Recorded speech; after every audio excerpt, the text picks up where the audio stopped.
My name is Leonard Nelson, and I'm from Pawleys Island, South Carolina. When I first suspected that I had the COVID virus, I really thought I had a touch of food poisoning. I could tell something was wrong because he was constantly sleeping. So I said, "Open your mouth for me." And when he opened his mouth, his tongue was purple. I said, "You going, you're not all right." She carried me to the emergency room at Waccamaw Hospital in Pawleys Island. Last thing I remember was getting out of the car. Mr. Nelson was requiring intubation fairly quickly after arriving in the unit. He was on the ventilator for quite a while, and that involves a lot of care when you're on the ventilator because we're having to breathe for you. We're having to take care of all of their bodily functions. The staff at Waccamaw, Thailand, they were great because each time I called Nicole, Caroline, Dr. Craig, they listened. They took the time to listen. That was my visit. Telephone calls. Kept him clean, brush his teeth, wash his hair. Anything he needed, they were there. Over time, it became apparent to us that we were going to have to look for an even longer-term solution to his airway problem.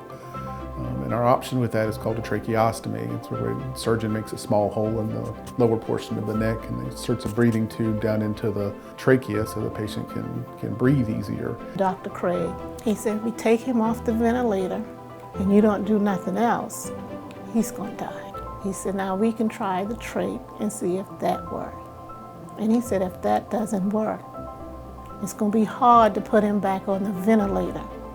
The family opted for the tracheostomy, and we performed that, and they also performed what we call a PEG, or PEG tube. And that's a small tube that goes through the skin directly into the stomach so we can provide nourishment for a patient. After they took the ventilator out, they did the trach. Within the next day, he was talking. So the doctor came in, and he asked the doctor, "Can I have something to eat?" He said, "No, I can't feed you or give you anything to drink." He turned to me. He said, "Linda, take me home." And from there I said, it's going to be all right. I would like to say to the doctors, the nurses, and the staff, and all who took a part in caring for me, I thank you for a job well done. I know you went beyond the call of duty.